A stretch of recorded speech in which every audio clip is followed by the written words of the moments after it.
This is Triple Play Fantasy Basketball Coach's Corner NBA Prospect Talk. Today we are going international. We're talking about two guys that could be in our lottery, Franz Wagner and Josh Giddey. Two guys with similar size but do totally different things on the basketball court. We're going to start with Franz, whose older brother, Mo, is in the league. He's finding his way around. But we're hoping Lil Bro has better NBA potential. He is 6'9", 220. He's a guard. He's a wing. He's like a 2-3 type of player. He averaged 13 points in college, 6.5 rebounds, 3 assists. So he does a little bit of everything on the court. But sneakily, it's his defense that really stands out.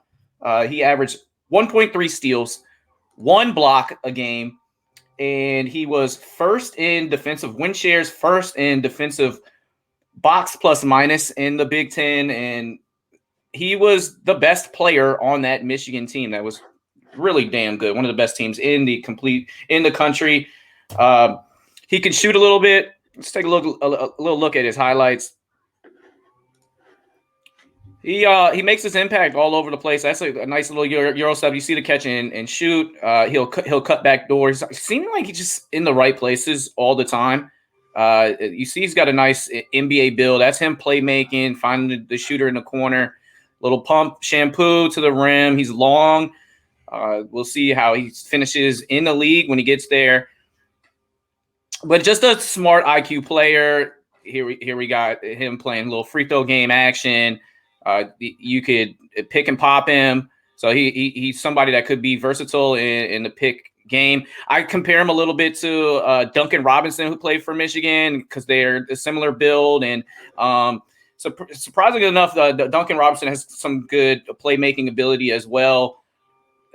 Lengthwise, you can see him posing a problem to offenses. I like him. I would stay away from him, though. It's almost like I see all these stats, and defensively he stands out. He's got the size, he looks the build, but I just fear him laterally being able to move and kind of finding that confidence on the NBA level. He's an intriguing prospect for sure. I don't see him going outside the lottery. I can see why teams would fall in love with him. I just don't see. I would go with some of these other wings. Like I like Moody better. I would try to take a chance on Jalen Johnson, who is just a better isolation scorer. And there's a lot of people in that area as far as the same position that I would want to go with other than him. But I see him as an intriguing prospect, and I kind of can't wait to see what he does out there. I could see Orlando taking a gamble. Like they got 5 and 8, and I could see them going one of those picks being Wagner, because it might actually really work out for you. So I'm curious to hear your take on Franz. Yeah, Franz is. I like Franz. I think that he's kind of like you said. I do have my concerns. Like he's talented. He's got a nice feel for the game. So when you watch him, he can pass very well. Like he's got a very high IQ. You can tell he came from a basketball family, as we've seen. He's got that basketball pedigree. So like I think that he's okay. But to my opinion is this: haven't we seen guys like him go in the lottery for the last 20 years and they don't pan out? Like we've seen players like him that like people kind of fall in love with. I think he's very a tweener athletically. And unlike Kispert, who we talked about in the last episode of Coach's Corner, he doesn't have that 3-point shooting that makes me be like, oh, okay, well, he can be out there. Because when you look at his 3-point shooting, I think similarities like to mention, you said not all of them fit out. Dragon Bender had similar size, build, and talked about the same way. Even like from the defensive angle, he didn't play college basketball to kind of prove himself, and Franz kind of has, playing in a really legitimate conference and playing high level and playing in an NCAA tournament, showing up. But I can see the worry there. Like Gallinari, though, on the other hand, he has made it work for himself, and I can kind of see Gallinari, towards the beginning of his career, as far as he had a lot more mobility before he tore that ACL. And I think Gallo, what stands out with him is he is super tough, and he was NBA ready. So it could either go one way. It could go Bender. It could go Gallo. Who knows with this kid? But I'd stay away. Bender, that's a shot. That's a name I haven't heard in a while. But yeah, I think that's fair. I think, when you're looking at where he is perspective, I mean, and he has improved his 3-point shooting. So according to at Michigan, it looks like he went from 31 to about 34%. I know there's some numbers a little higher than that. But even then, that makes me a little bit more concerned. Like, he's a great free throw shooter, but can he get to the line with his lack of, I don't want to say lack of athleticism, but we know that there's a difference between college and the Big Ten to going against these guys on a daily night in the NBA. So can he elevate his game to that? I don't know. I think he's very limited athletically, and that's saying something. I know I'm limited athletically, so I know he still has athleticism. But I worry about that. I think rebounding wise, he's got a big frame. He's got to put on what? You think 10, 15 pounds probably? Like, he's going to need to get a bigger frame. And then now with that even more limit what he can do, I actually like this comp. And I can't remember where I saw it from, but Mike Dunleavy Jr. Do you remember Mike Dunleavy Jr.? Absolutely. Warriors. I think number 3 overall, I believe.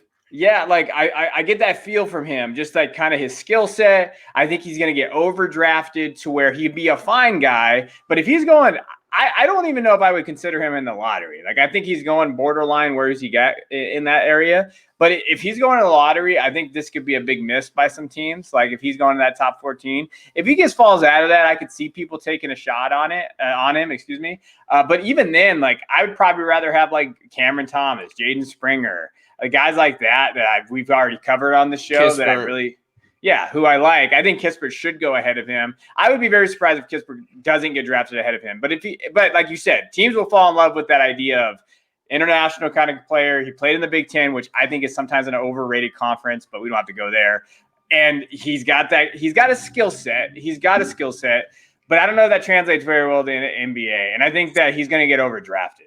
6'9" guard, and it's funny you bring up Michael Dunleavy Jr. because I do like that comp. And Michael Dunleavy Jr. was not a terrible pro. It's just the fact that he went number 3 overall, and he would get booed by his home crowd because you're expecting a number 3 overall talent, and you got a smart wing player that's all right. And that's what I see with Wagner, is a smart wing player that's all right, and it's not going to tilt the needle. He did get his 3-point percentage all the way up to 38% by the end of the year, and so he did you saw a steadily improved shooter. Doesn't get to the line more than he gets the line less than 3 times a game. He shoots a high percentage there, like 84, but you would want to see those numbers to tick up a little bit. And people forget. Dunleavy played 16 seasons, excuse me. Like, he played in the NBA for a very long time. He averaged 11 points. He always had his 3-point percentage up, which was around it faltered a little bit. So his 3-point percentage is about 37%, but it got better towards the end of his career. But I think that's a very solid, probably comp for Franz here of what he could be. The determinant of, like, if he's going to be a good pro. Can he knock down that 3? If he can consistently, then I think he has a place. But if you see those numbers, lower 30s, I could see himself finding himself out of the league. And so if Franz, it represents Germany, and we're going to go from Germany to the land down under, and that's Australia, and that's our boy Josh Giddey. So I'm going to take the lead on this, Coach Coleman. Yeah. So I really like Josh Giddey. I've liked him ever since I've been watching his tape. I think February, March, I came across it. And again, international prospects are hard, and you have to be very careful. For every Luka, there's a Doncic Milicic, and these guys that, like, you're like, hey, who are these guys out here? Who they can be? Josh Giddey, 6'8", 205. He's a point guard. He's a point forward. His international stats pretty good, 11, 7, and 7. And in perspective of, like, remember, you can't just look at him and be like, oh, well, he has some deficiencies, yes, but he's playing in the NBL, and the NBL is a very solid pro league in Australia, and against grown-ass men. And I always go to that. Like, that's why I was really high on Luka when Luka came out, because he was playing against grown-ass men. You'll notice it here. He can finish around the rim. He's got pretty good – I'd say his athleticism is okay. I think people are worried about his athleticism a little bit. But what he does well is he creates for others. And you'll notice that about the tape. Like, he's always looking for guys on his drive. He drives and kicks. He's a playmaker. So I think, and he fits pretty well into this league. And he's big, like I said, so he creates those mismatch issues. He sees the floor very well. And he does have some athleticism. Like, he can get to the rim with his height. His shooting, I think, is suspect to a little bit. Like, when I was watching it, they talked about his shooting needs to get probably a little bit more improved. But I think where he's going to make his money is his playmaking ability. Yes. When you see his 3-point percentage, it's like 29, 30%. So, like, you're talking about a kid that's going to have to learn, but he's still young. So I get the shooting part of it, but imagine like Rubio, but at 6'8". Like I think when I think of him, I'm thinking of a guy that like he can transform the game because of his height. He can fit in a good role for him. He's lengthy. He's talented. He has a nice floater when you watch him play. He fits pretty well there. And he's done a pretty good job of excelling and making his teammates better. So for me, he's going to have to find a good situation. And I like that. I know I had him mocked to the Warriors. Maybe he can go there with Steph. I know that there's some different spots where he's getting mocked at right now. But regardless, I think those would be all good fits. I mean, imagine I see that on a couple sites he got mocked to OKC. Imagine him, maybe OKC getting him at that 16th pick in there, putting him with Shai, getting those kind of groups in there. That would be an interesting dilemma, but that would also be a good spot for him because he can just develop, right? Like he's going to be able to develop, get some reps. And I like that. They like that international flavor down there. So I like him. I like him as a prospect. I don't think he's it's that obscene to where I'd rather have Giddey than Wagner or Wagner. My bad. Wagner. Yeah, I know one of us was going to make that mistake at some point. Some really good points that you say, him playing in the Australian professional league. We saw RJ Hampton and LaMelo Ball come out of that same league just last year, and he led the league in assists. He rebounds at a high rate. He just it's awesome to watch his highlight tape because he kind of wows you with some of his craftiness. He contorts his body at the rim when finishing. You gotta love that. He's not a great 3-point shooter, and that's gonna be the thing. And when you said a 6'8" Rubio, I thought of that because Rubio is kind of like a winning player. It's just he's just never been able to develop that 3-pointer. And Josh he'll let it fly because what teams do is they go under the screen on him because he's so potent with his playmaking ability. Yeah. And you have to shoot those. It's a slow release. He's got to quicken it up. That's something you can improve when you go into the league, and it's somebody that I'm very intrigued because of his playmaking ability. I've seen him mocked at 13 to the Indiana Pacers. And I like that fit. One, because you look for a player that can help your young core grow, and he would seem like he would fit with Brogdon well, LeVert well. He can play with the ball in his hands. Those players can play without the ball in his hands. Sabonis, another foreign-born player that maybe they can have a relationship that you grow with. Joe Ingles from Australia, though, I can kind of see a little bit of comp there just because they play make. I think Giddey's definitely a lot more crafty, but he just I guess the feel of the game stands out. And now that Ben Simmons comes out of the Olympics because he's got to work on his free throw percentage, can we find him a spot on the Australian national team? Because I would just love to see him get some experience. They got all those guys, and poor Australia, because they got all the guys, these veteran Patty Mills. They're probably their last time. Joe Ingles, probably their last time. And your best player maybe ever from your country is opting out to work on his game, and we missed him in 2016 due to injury. So, I mean, Ben Simmons, we hope you work on your game, but maybe that opens up an opportunity for a kid like Josh Giddey, that's just a young 18-year-old kid that's just trying to find his ground. He's been playing against professionals. So, one other thing, his ability to pass with both hands, he'll shoot it out early too. And that's a skill not everybody has. We see Chris Paul, we see how effective your ability to throw a left-hand pass and your right-hand pass, and he does that.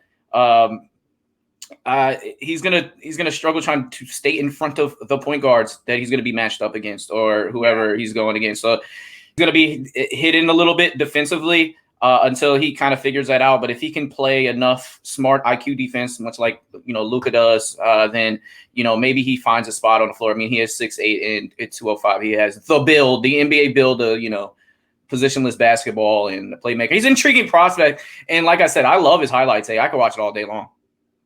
Yeah, no, and I think what you're saying is true. Like, he's going to be a defensive liability, so he's going to have to get some strength. He's going to have to build that up. But I think with Luka coming in and with a lot of these different international players, some teams are going to take swings on these guys. And I like Giddey as a prospect. Like, I think that he's pretty good. I think he's going to be one of these kids that comes in and can just create, right? Like, we could realistically now, will he score a lot of points? I don't know, but it's not out of the realm of possibility that this kid is, averaging 7 or 8 assists in this game if he gets the run and the ability. So for me though, where he's going at, I don't know if he's a lottery pick. I don't think that he'll sneak in there. He might, maybe like some team goes to one of his workouts and he just crushes it. I just thought about this. So we saw OKC go all in on Alexei and Pokachevsky, and they wanted him, and so they just gave away some of their future assets to move up a couple spots. They have picked 16 and 18. Do you package that and you move up, 3 spots to get this kid? I could definitely see them. They're playing for the future. They're swinging for the fences. They have 28 picks in the next 6 years. So I could see them packaging and moving up for it, falling in love with a kid like Josh Giddey. Yeah, I mean that's what I thought when I looked at the roster, and when you look at what they need a playmaker guy. I mean SGA is great. We know Shai, he's really good. I love him. He's one of my favorite players in NBA. And Théo Meladon, who was their rookie from France that was starting. I think he was starting and playing a lot of minutes because they were in a 10 game, and he wasn't too much of a winning player. I had him on my fantasy team. He produced some stats, but I like Josh Giddey's potential ability in the NBA a little bit more than Théo. Yeah, no, I think he could fit in there, right? Like, I think that they could fit in there in that team. They're young. They build around those guys. Now they have a scorer like Shai. They have a guy like Giddey who can basically create for them. I like that. They have a lot of other freaking holes though. Like you look at that roster and you're just like, oh my God, Dort is still there. But you just gotta move this. I mean, they got Kimba, so that obviously we're talking about that now. Like what's gonna happen there. Again, there's some movement that's gonna happen there. But overall, I like him. I like him as a pick. Now, Franz or Giddey for you then? I have questions about Franz, but I'm going Franz all day over Giddey. I just think that the lack of shooting in Franz's defensive potential and ability, I'm going to go with him. I have him higher on my board for sure. But if I'm a team like OKC, I could see myself falling in love with Josh Giddey. So I'm going Franz over Giddey. Who do you got? I'm gonna go Giddey. I'm gonna stake my reputation on this. I just think the ceiling wise, like I know what I have serious concerns with Franz's ability to be a major player in the NBA. Like he can be like Dunleavy, that's fine. Giddey's an unknown. So Giddey could be out of the league in 3 years, obviously. But with that ceiling, with his playmaking ability, what he can do, I love those skills as a coach. And I'll take that all day. All right. There you have it. Giving some international love here on Coach's Corner, NBA Futures Prospect. Josh Giddey, Franz Wagner. Let us know what you think. Hit that subscribe button and tell us who else you want us to comp.